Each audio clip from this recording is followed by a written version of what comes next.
to the Prosperous Empath. Kat here. If you've been tuning into the podcast over the past couple weeks, you've likely heard me share about some similar topics. I've been talking a lot recently about how to best facilitate transformation in group containers. Now, if you've been listening to the podcast for a while, then you know how much I believe in the power of facilitating growth and transformation in group containers, and particularly how I think empathpreneurs really thrive in group containers. But I also think that there is some right ways to do it and some best practices for doing it well. And that's what we've been talking about recently on the show. A couple weeks ago, I had Carrie Dobson on the show, who's an expert in group containers, and she talked a lot about best practices for hosting group programs.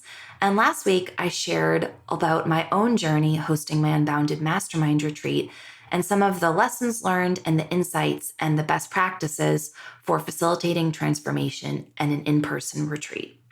Now, today, I'm thrilled to have our guest on the show to talk about trauma-informed leadership. Now, this is a little bit of a hot button topic. I'm sure you've heard about this topic being thrown around a lot recently. And honestly, I think it is for such good reason. I think this is a topic and something that we all need to be thinking about a lot more if we are committed to creating safety rather than harm, hosting group containers that are effective and transformational without re-traumatizing our participants. That being said, I'm truly honored to have my guest, Heather Wagner, join me on the show today. Heather is someone that I've actually known for the past decade. She and I both graduated from Accomplishment Coaching, which is an international coaching federation accredited coach training program. We both graduated from the program back in 2014. She graduated from the program in New York. I graduated from the program in DC. But our paths and our work have crossed paths a lot over the past decade. And I really admire the work that she's been doing in this area. And I've been dying to have her on the show to talk more about this topic for quite a while now. And it is such an impactful conversation. So truly, you're in for a treat. So a little bit more about our guest. Reverend Heather Wagner is an influential leader, entrepreneur, executive coach, and trauma educator with a passion for fostering positive change in the world. As the director of people operations at Polaris, based in Washington, D.C., Heather is at the forefront of building a trauma-informed culture and workplace. As a coach and consultant, Heather pulls from a remarkable 20-year track record in supporting and developing leaders and organizations by focusing on operational efficiency, culture, and learning-based organizational design. Truly, I can't think of someone that I would want more to talk about this topic of trauma-informed leadership.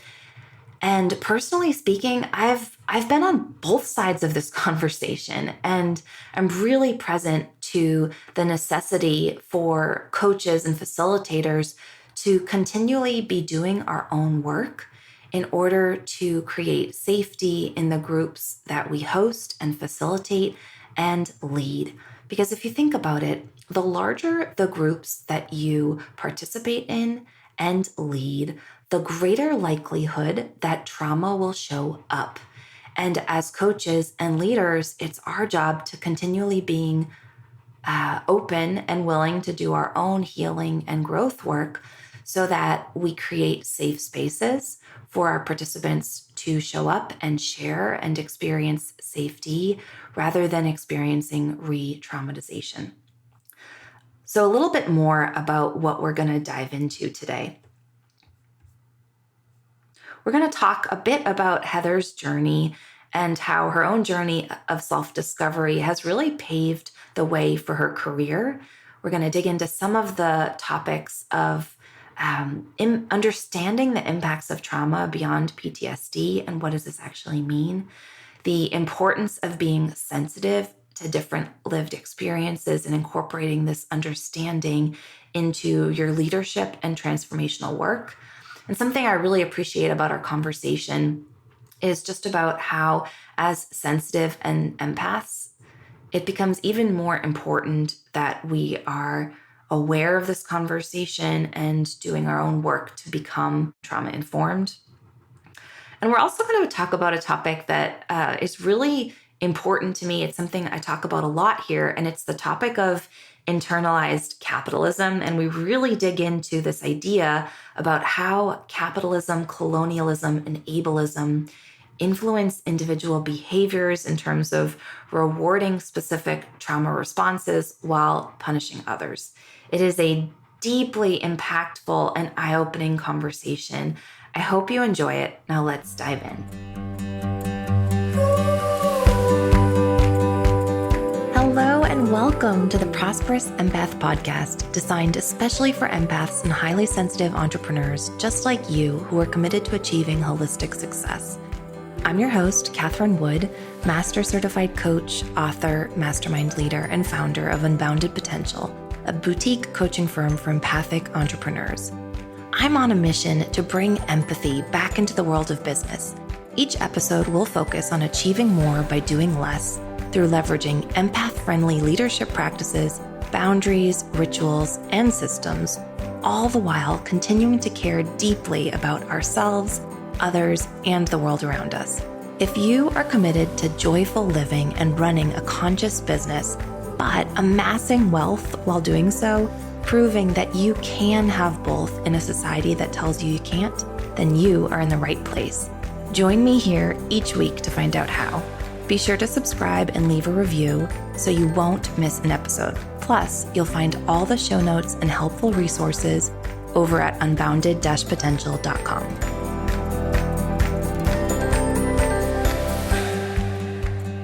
Hi, Heather. Welcome to the podcast. Thank you for having me.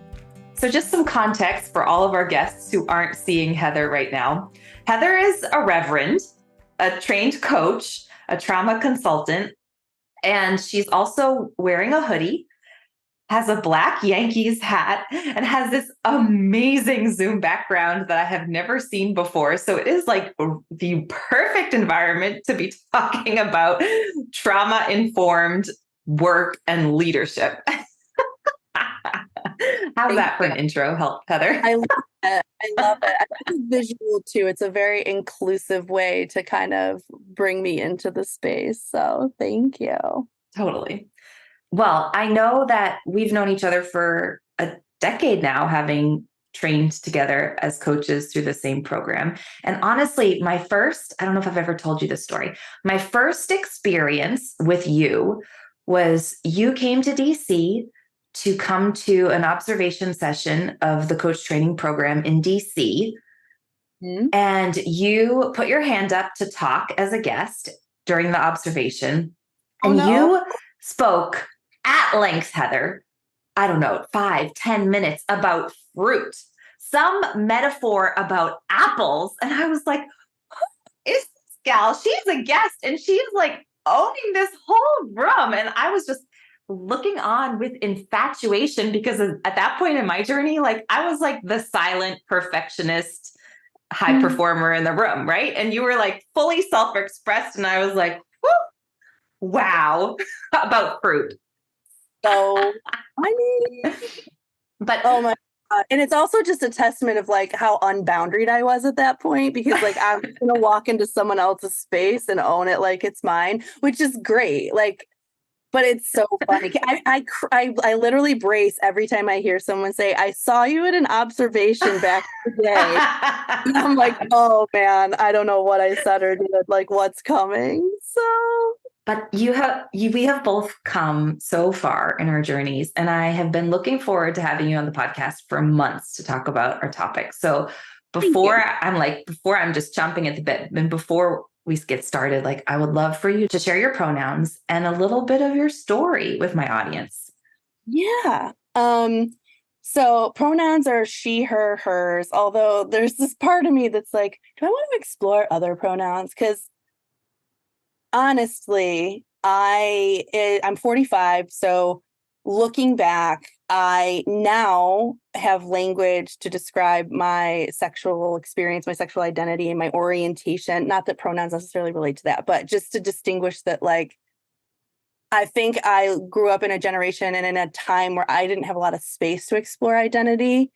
And there's this part of me that like I present as a very heteronormative white woman, and I'm not. And so I think there's this part of me that's like, I'd love to play and express with identity with pronouns, because I feel like it's a place where I can kind of lean into like, where are my more like integrated traits, and what do I find that's masculine in me, and what do I, anyways, we could have a whole podcast about that. But as of right now, she, her, hers.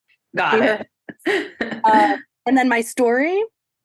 Oh, there's so many versions of my story, but if I think contextually, I'm prosperous empath.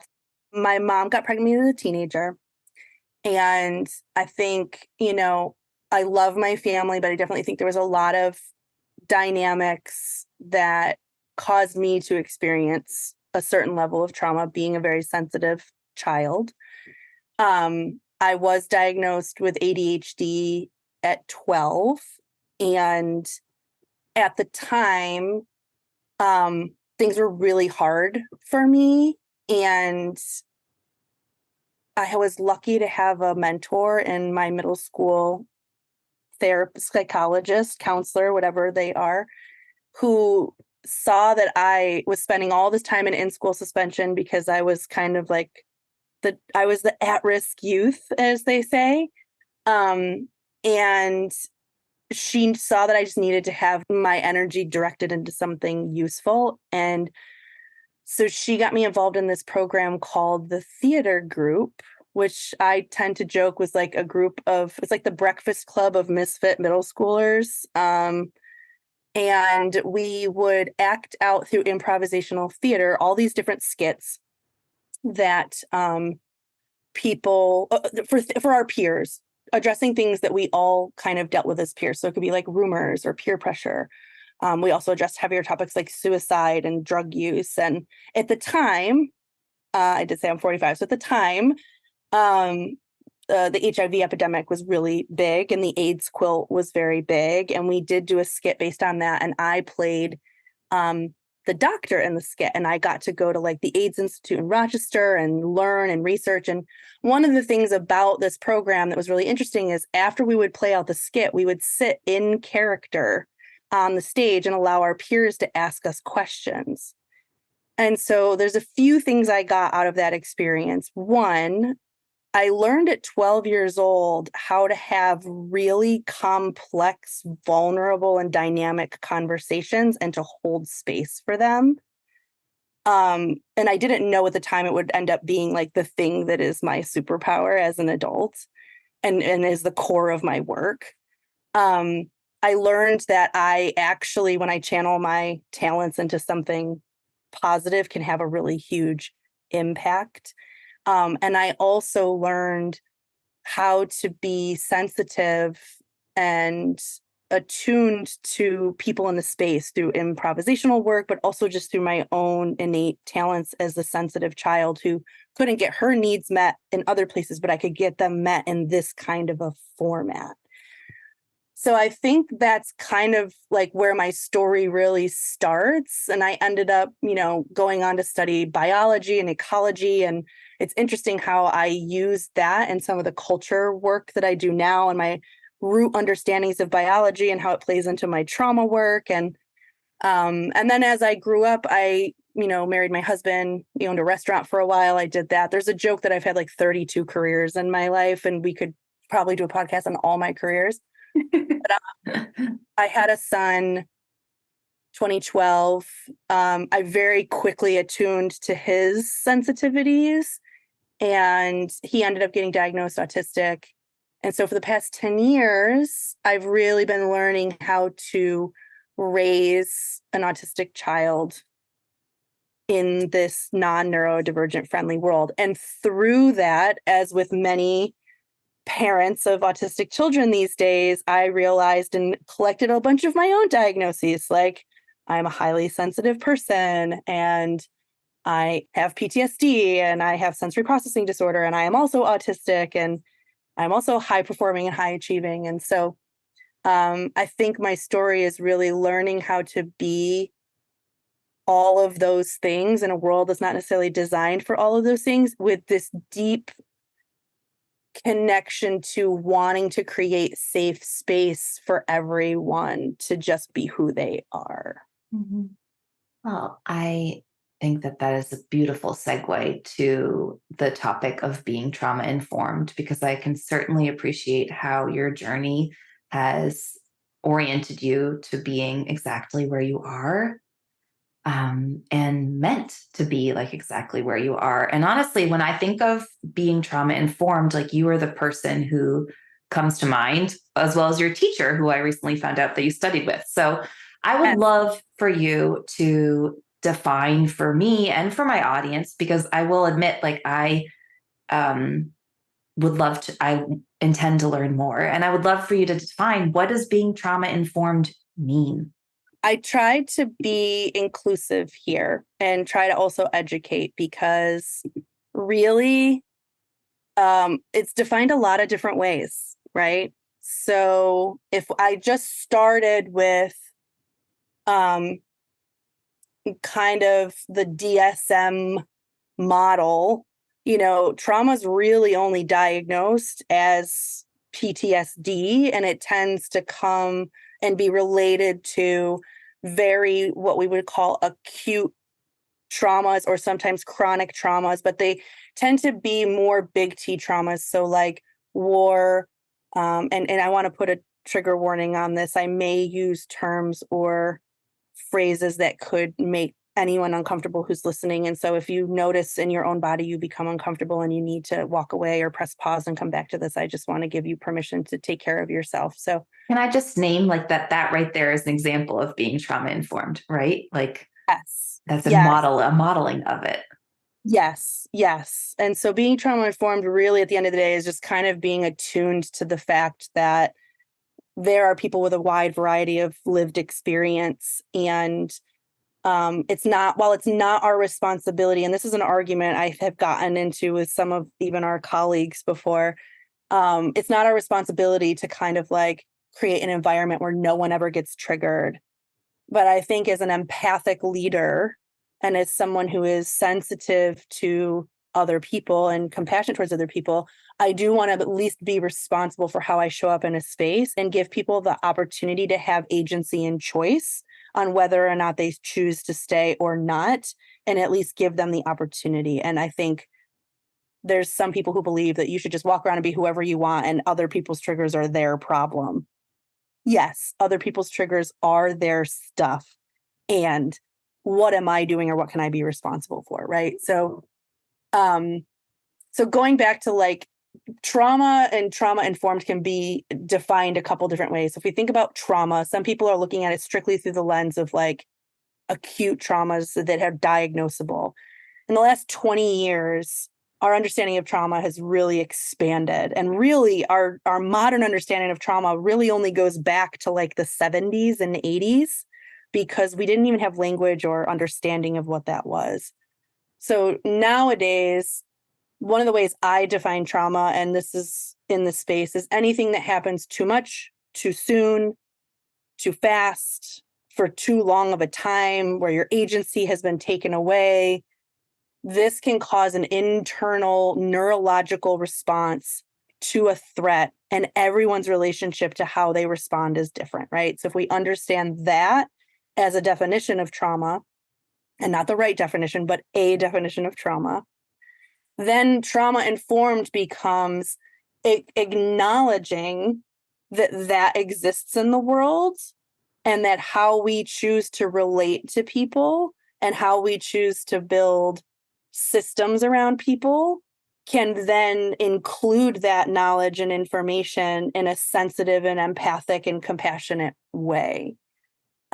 Because so many of our systems, our current social models, and from the transformational spaces to the education system, to the criminal justice system, to our medical system, all of our systems are built in a way to actually be re-traumatizing and not be trauma informed. Wow, that's so powerful.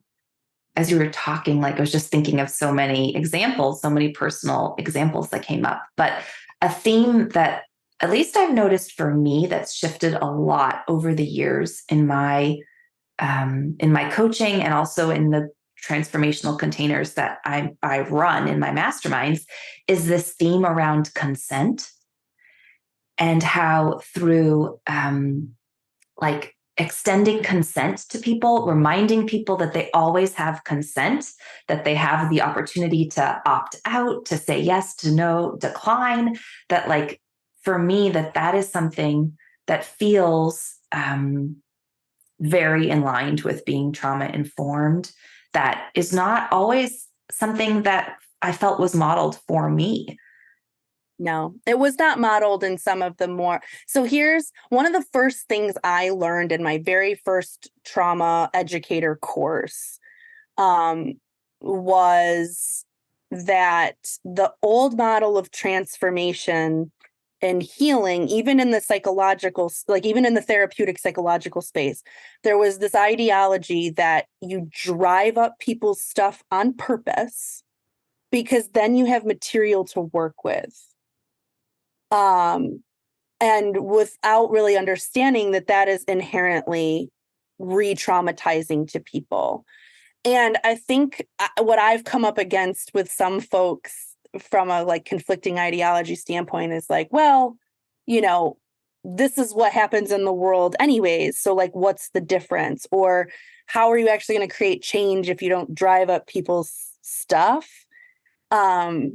And I'm just like, listen, the world provides us with plenty of organic opportunity to address stuff. And the other argument I've heard is like, well, you know, if you're willing, then that can actually be a great experience. And for some people, even I think some of the shared spaces we've been in, some people have thrived in an environment like that, where other people have completely gone into full trauma response. And so a trauma-informed approach, especially in transformational containers, is to really respect that everybody's capacity to hold their stuff at certain levels is different. And quite frankly, it's different for everyone all the time. Like, and I use this example a lot. Like when I was a mom to a newborn 2 years ago, my capacity was very narrow. Like my window of tolerance, if you go to the polyvagal model, and I can geek out on that if you want, but there's this model of understanding that we all have a window of what we can tolerate before we get pushed into a trigger or what is actually a nervous system response to something we can no longer process because it's just too much. It's too much for us. We all have a window of tolerance. That window of tolerance and that capacity to tolerate, you know, stuff changes based on how supported you are, how much sleep you've had, your access to good quality food and nutrition, your access to resources, your access to education. Like there's this whole world of what helps us build your tools, your resilience tools, how much trauma you've processed and integrated in your life. So I think going back to your piece about consent and to just kind of shifting is like, every time you give people the opportunity to choose, every time you go back to consent, you're restoring people into that tolerance and that window of tolerance and their capacity to feel like they have power in a situation.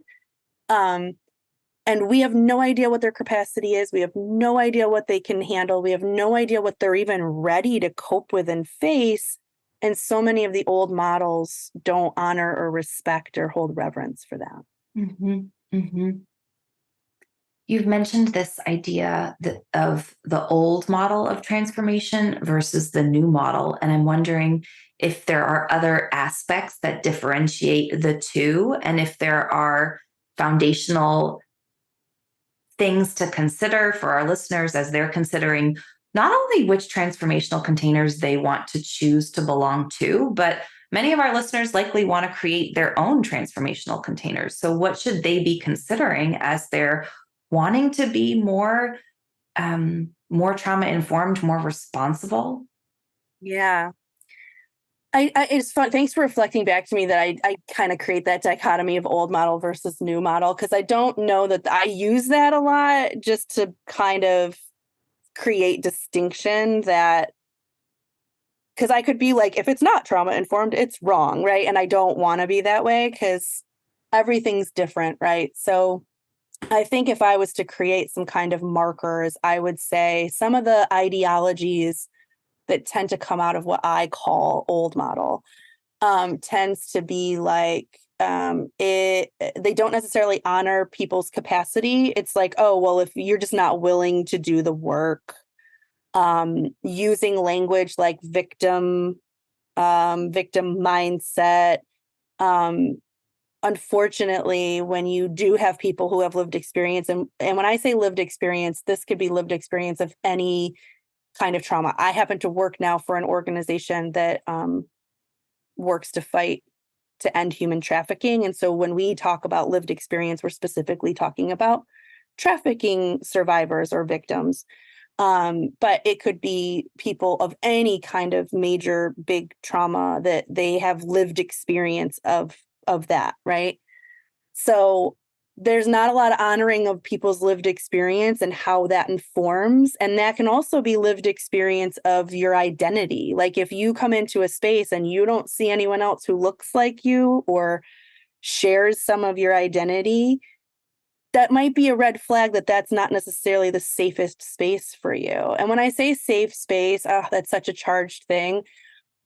There has to be space where you can show up in your full self. So whether that spaces like you have created for empathic HSP folks, whether you're a person of color and that's a space where there's a lot of other people of color or the leaders are people of color, if you're neurodivergent and it's not to say we need to kind of go into these silos, but a lot of unpacking and processing of our own stuff at least requires somebody who can have sensitivities to what that lived experience is. And I also think the old model we came from taught us that like lived experience doesn't matter. It actually just creates more context for you to get enrolled in some of their stuff. And it's like, no, actually, it means that it's not, their stuff isn't in your blind spot because you have shared lived experience. So are they forcing you to go past your capacity?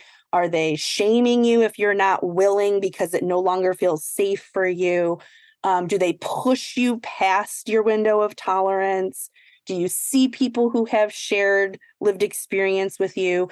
And this is something people I don't always think consider, but like, does that space have shared values? Because if you're in a space that doesn't share your values and then you're asking to like really unpack and get in your most vulnerable place, but you're constantly almost gaslighting yourself by being in an environment that doesn't align with you, it's really hard to do transformational work when you're working with people who don't share those values with you. And a great example of this could be, are you Muslim, but you're showing up in a predominantly Christian space, like just as one example? Are you non-binary, but you're showing up in a space that doesn't actually value or respect that particular identity? And so I think making sure you have a space with shared values. And then I think the easiest thing is people who identify as being trauma informed. I know in the plant medicine spaces, there's a lot of people that are just think that they've done it a few times and therefore they can host, different types of plant meeting spaces. And they have no idea that like a lot of what plant medicine does is shut down the protective mechanisms of our neurology and allow all of our stuff to show up. And that can actually cause people to go into full on activations that if you aren't trauma informed, you don't know how to properly handle.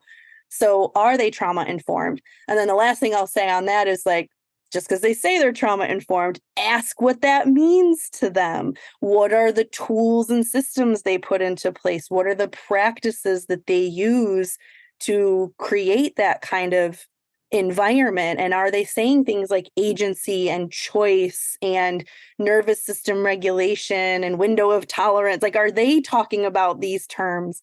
Are they referencing the SAMHSA trauma-informed practices, which is a whole kind of like the origin of where trauma-informed came from? So I think those are the things I look for when I'm going into spaces that help you identify and then also create that for yourself. You've talked about this big T trauma versus little t trauma distinction. And I'm even just thinking about myself, right? Like as a recovering perfectionist, a recovering workaholic, a people pleaser, like I've worked through so much codependency, right? Like so many of those behaviors are traumatic responses, and they have caused me great success, right? They've been the reason for significant levels of success in my business. And they have perpetuated harm for myself because I've been doing things just in like copying what I was taught, right? Like doing what I was told, perpetuating these same habits that didn't work for me because I thought it was the right way to train, the right way to coach, the right way to lead. And um and so I'm just thinking for myself and for my listeners as empaths, highly sensitive, who are prone to being overgivers and being high performance oriented. Like, what's the path to really distinguish where do we stop perpetuating harm versus start charting our own course, doing our own internal work? Like, where do we? I mean, I don't even know if I could tell you like where I made that switch for myself. It was certainly a long journey. Yeah. Well, and I'm guessing in certain environments, you would be pushed into those old patterns again, right? Because our tolerance in certain environments. So you've built up in your business, for example, the self-awareness and the boundaries and the existence of what it looks like to not lead from those places. And part of it is because you've built up enough safety in your business. I think with new business owners, when this is why I am not a fan of people quitting their jobs and going all in. I know it's an unpopular opinion, but I'm not a fan of people doing that because not everyone has the capacity to regulate, and then they're creating their business from all of those places. Mm-hmm. So I think that there comes a point where there's enough financial stability where you feel safe enough that you can then start to unpack those behaviors and start to discern. I'm a big fan of the positive intelligence tool. I don't know, I'm sure that's come across your plate at one point. The reason I love the positive intelligence tool is it inherently is a trauma-informed practice without being a trauma-informed labeled tool. And I'm actually certified and I sit inside the organization on some of their communities of practice. And we have started, like the trauma people have been like, actually, you should kind of think about how this works, because what's cool about that tool is it's rooted in neuroscience and it's rooted in behavior management and change. And the thing about that tool is it recognizes, for example, that the shadow side of people pleaser is self-abandonment, over giving, and all of that stuff, right? But when you're in the left part of the brain or in the limbic part of the brain, which is the fear part of the brain, you are doing those things unconsciously as a coping strategy from a lack of safety and fear. When you can regulate the nervous system through the tools and strategies they teach, you shut down the fear part of the brain and you bring the prefrontal cortex back online. And I'm speaking a bunch of neuroscience, but run with me here. And you actually get into the part of the brain where discernment lives, where creativity lives, where compassion lives. And there's always, like, people pleasers also happen to be some of the most empathic people, happen to be some of the most attuned people. And so I think there's that threshold of like, where am I using these things as coping strategies from fear? And when am I using these things to actually create really cool boundaried systems and processes and ways of being in my containers and my business? And that's that self-development work. That's that self-attunement work that takes time. It takes years, I think. But it really lives in how safe do I feel in this environment right now to be in the part of my body and my nervous system that allows me to do that. So beautifully said. I love all of that. And a couple of the terms that you said that really stick out is this idea of self-abandonment, because I don't think we talk about it nearly enough. Like this idea that when we're being a people pleaser, when we're being perfectionistic, like we are absolutely abandoning ourselves, our needs, our self-expression, our desires at the risk of getting them met through doing or being something or someone for someone or something else. Yeah.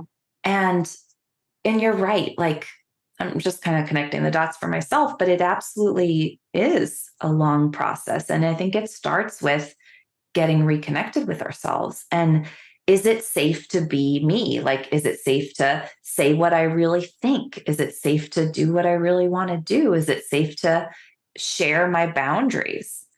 Like, Yeah. I talk about boundaries a ton here. And I also talk about like, and I'm so curious to hear your thoughts on this. But when I first started doing my own healing work around boundaries, I was so rigid in sharing them because I was scared. Like, I didn't fully trust the boundaries that I was saying, and people could feel that rigidity, and people would often get triggered by my boundaries. Oh, yeah. And then as I continued doing my work around boundaries and knowing the line, like, how can I be generous but boundary? Like, where is the line where I stop giving from myself and I start giving for someone else? Yeah.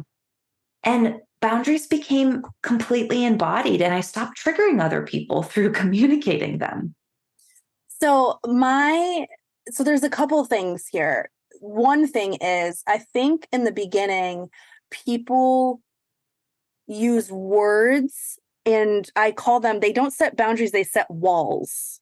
Like, or they set lines in the sand, or they make up rules. Like, that doesn't work for me, right? Like, there's something there. Or, my son the other day, I told him I wouldn't take him to do this thing he wanted to do. And he told me I was violating his boundaries. We're working on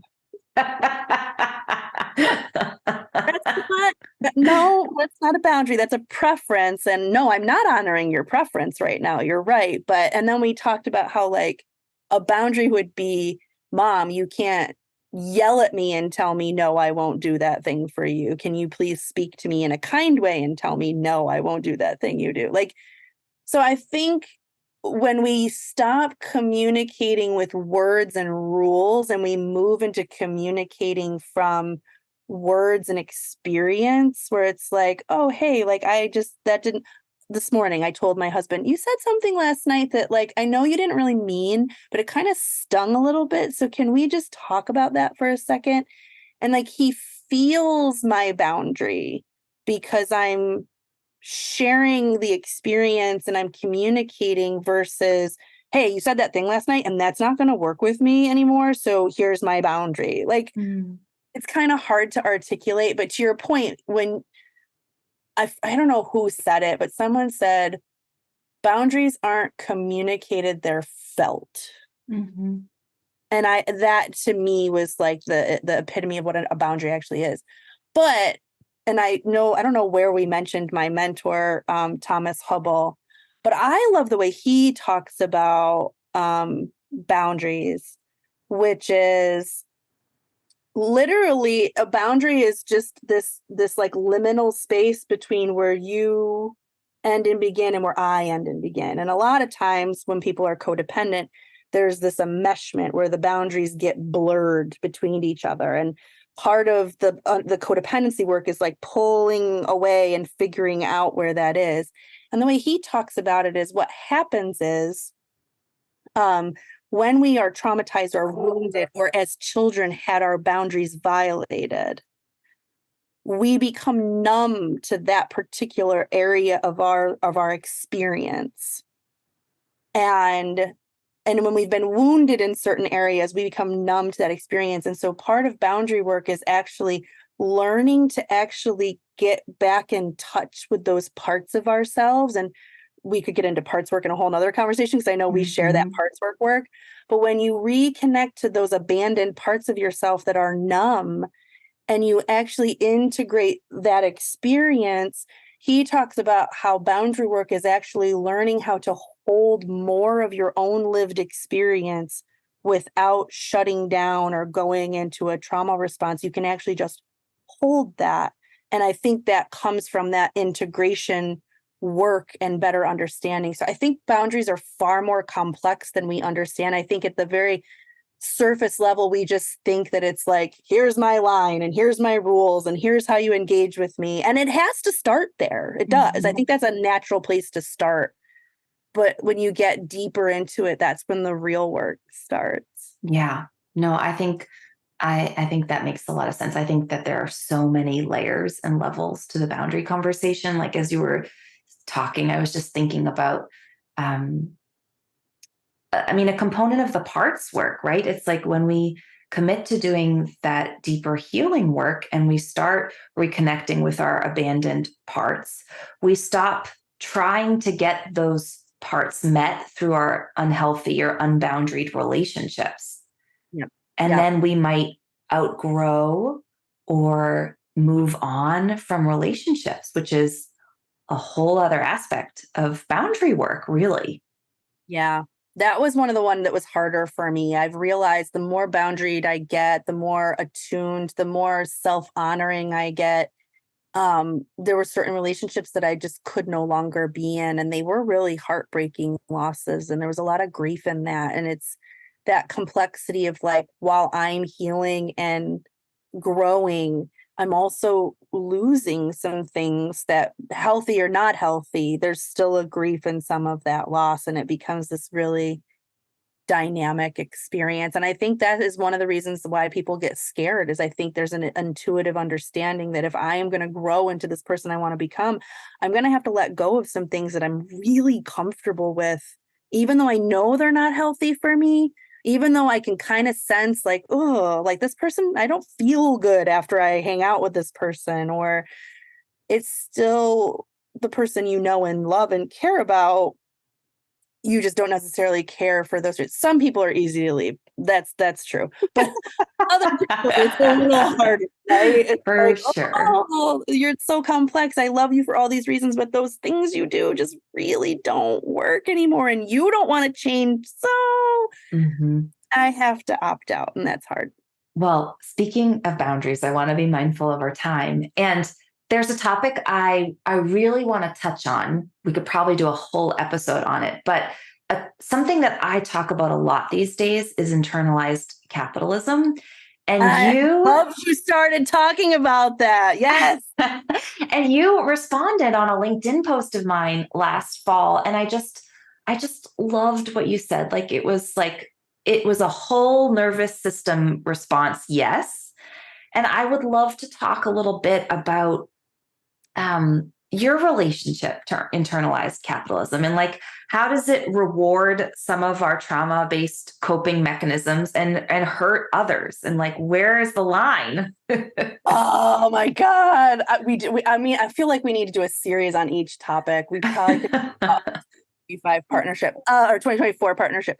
So I think the short version of this, because I am honoring time, is part of my work in the neurodiversity space and really doing more inclusive trauma informed work has come to this place of understanding that um capitalism, colonialism, and I know this is going to push some buttons, but I'm okay with it.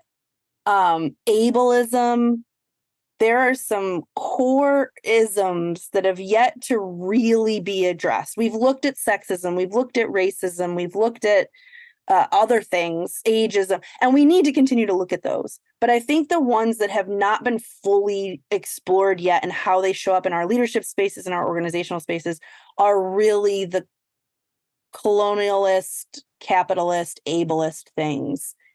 They drive and reward hyperachievement. And I want to discern achievement from hyperachievement. Like you can play to excellence. And that goes back to the what part of the brain am I in, right?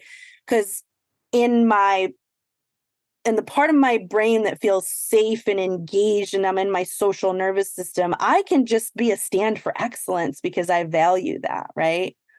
But if I'm in my fear brain, I am hyperachieving because my value is tied to my productivity. And that really is rooted in that capitalist thinking, right? So we tend to reward hyperachievement, people pleasing, self abandonment, fawn responses. And it's like, yes, do more of that compliance. Like everyone who follows the rules and gets in line, like, yes, you are rewarded. People who have more of the rebel, you know, F the system, or they quit, or they have more of those less socially appreciated trauma responses, which happen to be mine and my son. So I'm constantly advocating for those. They're not bad.